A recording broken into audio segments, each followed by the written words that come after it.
Bonjour tout le monde et bienvenue à l'Artiste du jour.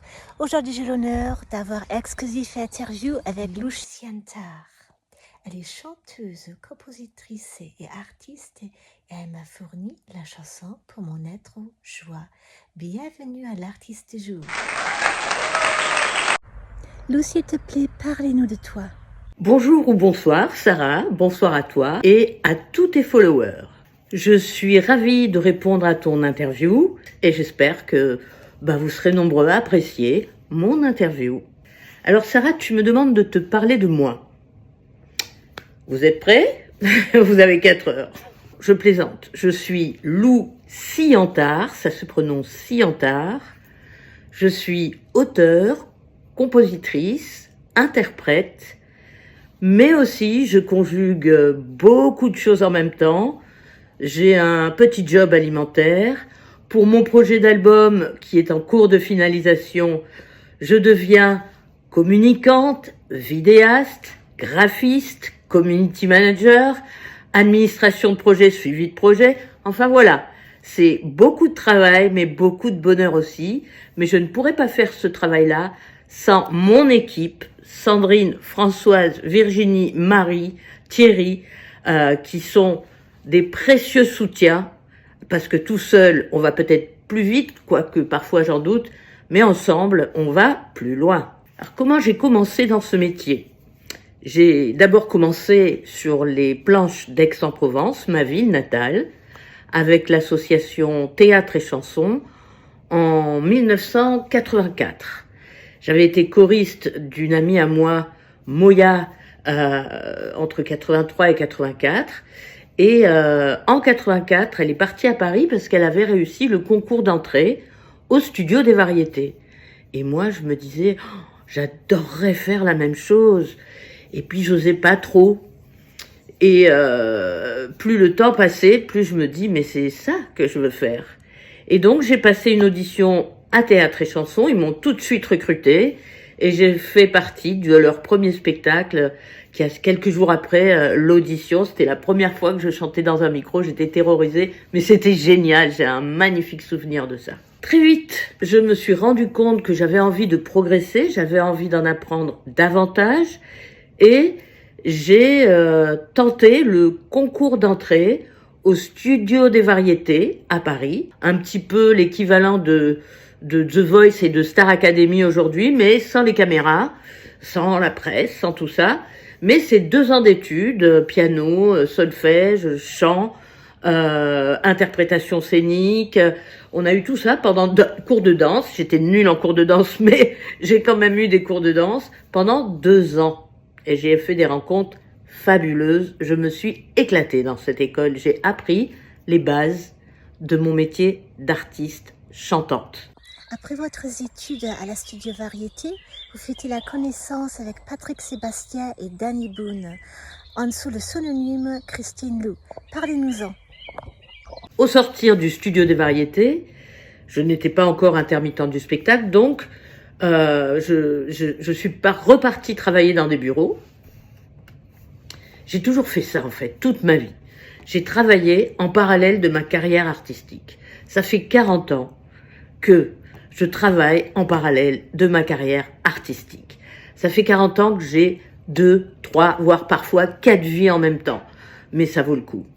Et donc, au sortir du Studio des Variétés, j'ai travaillé pour une société de production audiovisuelle, qui était la société de production de Patrick Sébastien, Jacques Marouani Productions. J'ai rencontré Patrick en allant servir un café à monsieur Jacques Marouani et à monsieur Sébastien.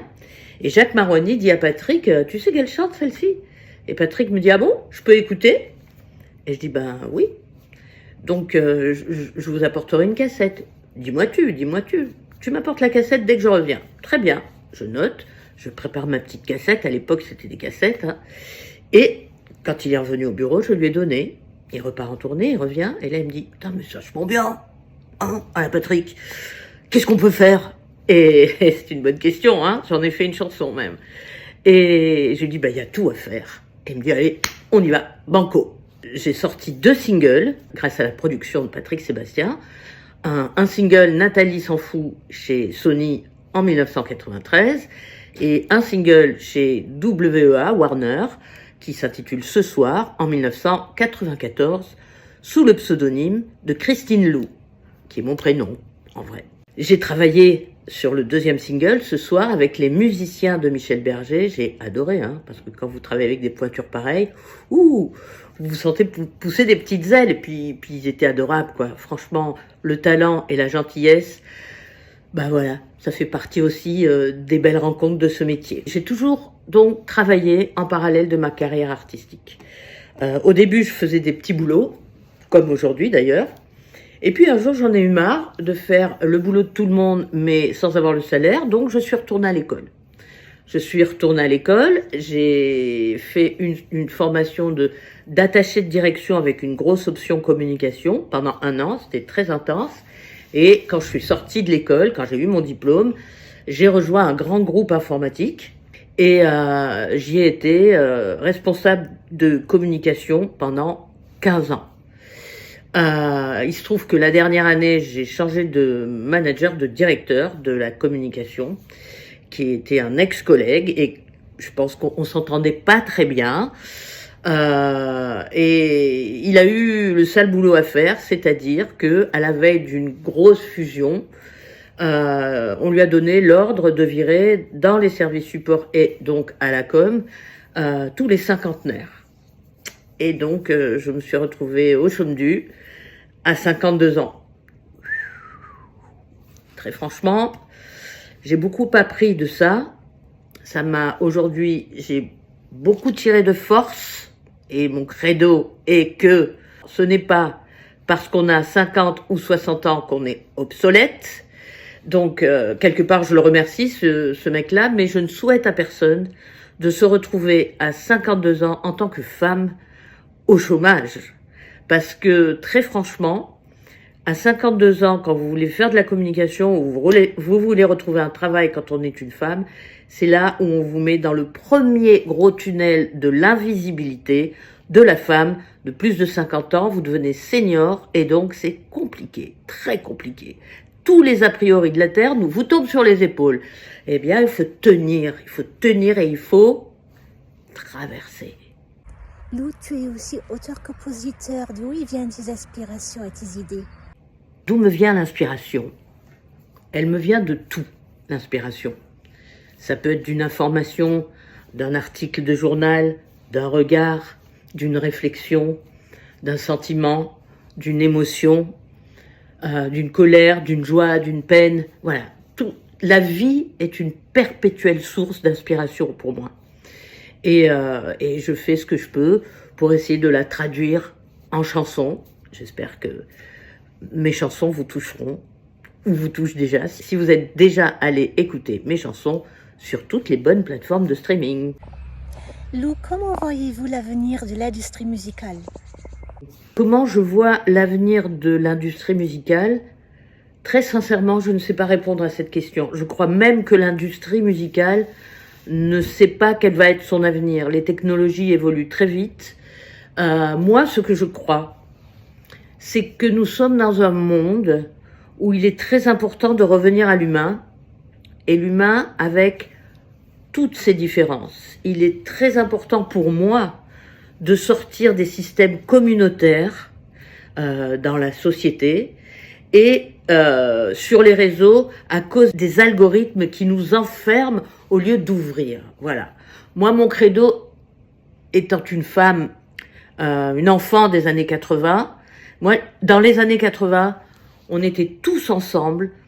Il n'y avait pas d'histoire de couleur de peau, il n'y avait pas d'histoire de religion, il y avait des histoires d'amitié, d'être ensemble, de faire peuple, voilà, quelles que soient nos différences.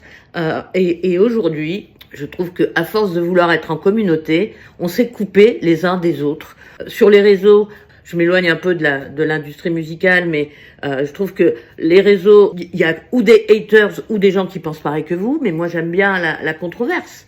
J'aime bien les gens qui sont pas forcément d'accord avec moi parce que ça enrichit les points de vue. On ne s'enrichit plus les uns des autres. On ne s'enrichit plus de la différence des autres.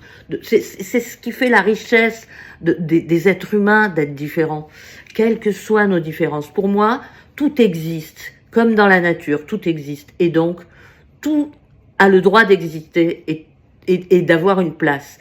Et je reviens à la femme de plus de 50 ans. Nous sommes, mesdames et messieurs, en tout cas en Europe et en France, nous sommes 13 millions de femmes entre 45 et 70 ans. Vous imaginez ce que ça représente d'un point de vue marketing et sociétal? 13 millions de femmes, sans compter les hommes.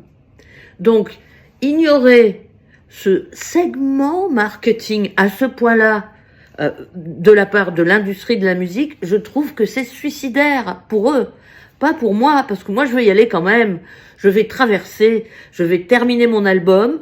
On va le sortir probablement en début 2026. Je vais chercher des scènes pour revenir vers vous sur scène. Voilà, je vais faire mon métier comme un bon artisan. Grâce à mon équipe, on est en train de se structurer juridiquement.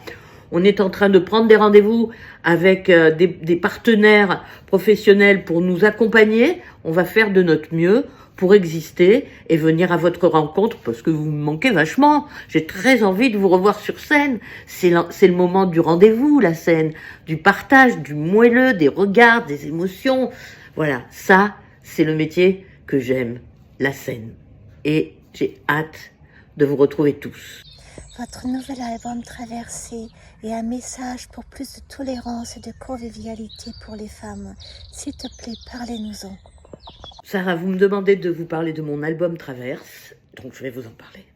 Le postulat de départ de mon album Traverse part d'une citation de David Bowie qui dit « Avancer en âge est un processus extraordinaire par lequel on devient enfin la personne que l'on aurait toujours dû être. » Donc, je me suis posé la question, qu'est-ce qu'on peut faire ensemble? Qu'est-ce que je peux faire?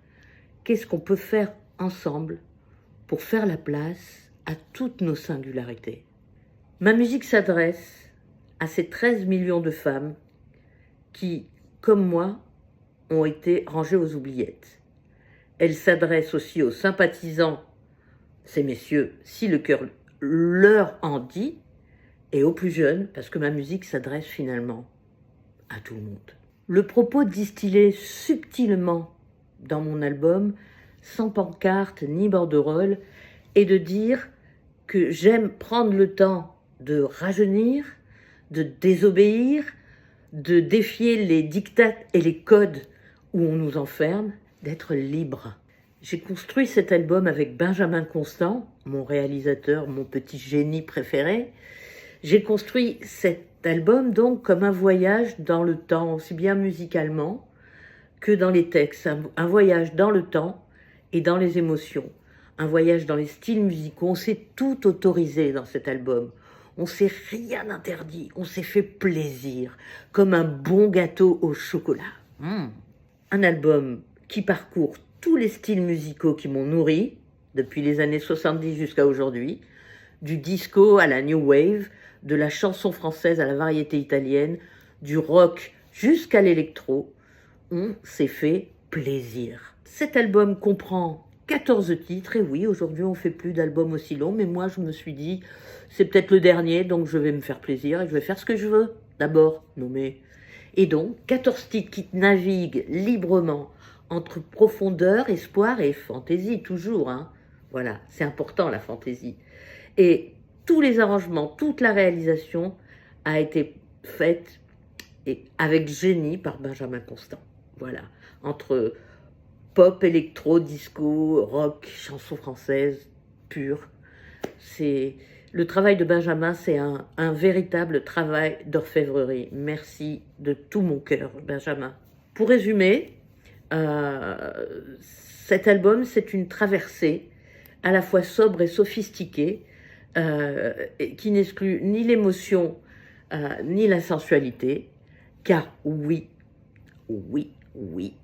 à 3 fois le bel âge, j'assume tout, je croque tout, et je vais tout traverser.